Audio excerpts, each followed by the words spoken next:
Երևանում եւ Հայաստանի մարզերում վերջերս հաճախակի են դարձել գազի եւ էլեկտրաէներգիայի անջատումները, որոնք ըստ պաշտոնական պարզաբանումների պայմանավորված են պլանային նորոգմամբ։ Այս անջատումները խաթարում են բնակիչների առօրյան, ստեղծելով խնդիրներ սկսած տարրական անհարմարություններից մինչև սարքավորումների խափանումներ։ Բոլոր խնդիրները առաջացնում են, ինչ կարող է համակարգիչը փչանում է, այնտեղ մեր կլինիկայում է մեզ աշխատում, այստեղ մասիվում սարքերը փչանում են դրա պատճառով, ամեն ինչ էլ առաջանում է դրա պատճառով։ Ինչու են ընդհատումները գրեթե կանոնավոր բնույթ կրում եւ կան լուծումներ հնարավորինս խուսափելու դրանցից։ Փորձել ենք բարձել համապատասխան կառույցներից։ Չնայած նախորոք պայմանավորվածությանը Գազպրոմ Արմենիա Փակ բաժնետիրական ընկերությունից այդպես էլ մեկնաբանություն չստացանք հարցի վերաբերյալ։ Իսկ Հայաստանի էլեկտրական ցանցերից խնդիրը բացատրում են համակարգի բարելավման անհրաժեշտությամբ։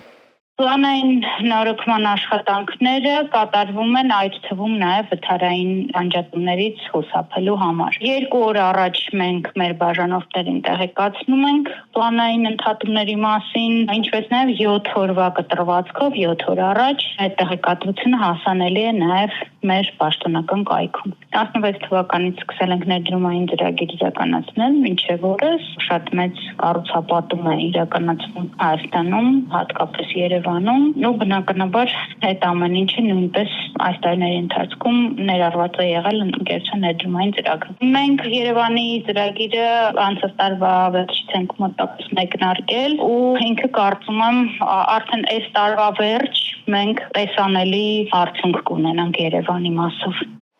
Կենցաղային հերթական մարտահրավերի առաջ այս անգամ կանգնած են Երևանի նոր վարչական շրջանի բնակիչները։ Մայիսի 8-ին 12 ժամով կդադարեցվի շրջանի մի շարք փողոցների գազամատակարարումը։ Քաղաքացիները դժգոհում են, առօրյայում շատ աշխատանքներ տուժում ու հետաձգվում են անջատումների պատճառով։ Մի մասն էլ նշում է, որ ստիպված այլընտրանքային լուծումներ են գտնում։ Իսկ ոմանք խնդիրը ծանր չեն համարում, պատճառաբանելով, որ օրվա մեծ մասը բացակայում են տնից։ Վերջերս հաճախակի են դարձել էլեկտրաէներգիայի գազամատակարարման անջատումներ։ Օրինակ Նոր-Նորքում վաղը ժամ առավոտյան 9-ից երեկոյան 9 12 ժամ գազամատակարարում չի լինելու։ Ինչպես է անդրադառնում ձեր կենցաղի վրա այս ամենը։ Շատ վատ, գիտեք, ճիշտ է, ես աշխատում եմ, գալիս եմ, ուզում եմ ցայվեմ, ուզում եմ լավ զգամ, ինձ թարմանամ, բայց տեսնում եմ չկա։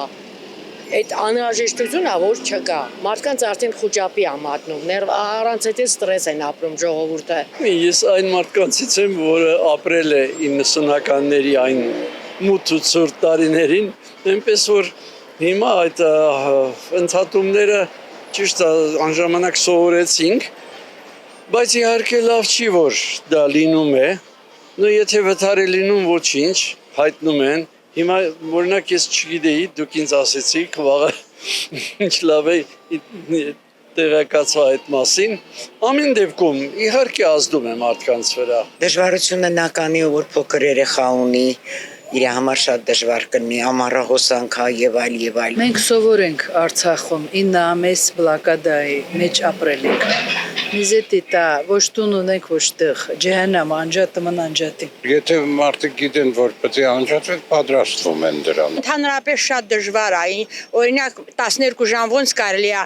պատրաստվել, թե գազը նորոգում կամ ինչն անում։ Դրա համար իրանք նախորդ պիտի պատրաստ լինեն։ Ժամանակին այդ հարցերը լուծեն։ Իհարկե մեծ դժգոհություններ է։ Չես սեփում, լվացք ես անում, ու ամեն օր չես անում, կարող ես դա հետաձգել, բայց հրատապ գործեր են լինում, որ ասենք չես կարող հետաձգել։ Եվ էլեկտրոէներգիան, եւ գազամատակարարումը շատ են մեր մոտ անջատում։ Դե աշխատանքը դադարեցնում եմ, սպասում եմ հոսանքները գալու։ Իրիկուն ուշ եմ մտնել ու երևի միացած կլինի։ Դրա համար չեմ կարա բողոքել։ Դե պատահում է, երևի ռեմոնտա բան, ինչ որ մի բան անում են։ Եկեք լավ տրամադրվենք, որ այս երկիրը ոտի կաղնի։ Հայաստանի էներգետիկ համակարգի խնդիրները նոր չեն։ 2024 թվականի ընթացքում հանրային ծառայությունները կարգավորող հանձնաժողովը նշել էր, որ էլեկտրական ցանցերի եւ գազամատակարարման խողովակաշարերի զգալի մասը ֆիզիկապես մաշված է։ Ըստ պաշտոնական տվյալների 2023 թվականի էլեկտրաէներգիայի պլանային անջատումների ընդհանուր տևողությունը կազմել է մոտ 120 ժամ մեկ բաժանորդի համար, իսկ գազի անջատումները որոշ շրջաններում հասել են 200 ժամի։ Թեև ընկերությունները նշում են համակարգը արդիականացնելու մասին, բնակիչները դեռևս ստիպված են հարմարվել ժամանակավոր անհարմարություններին։ Մերի Դանիելյան, Վարդան Պողոսյան, Free News Armenia։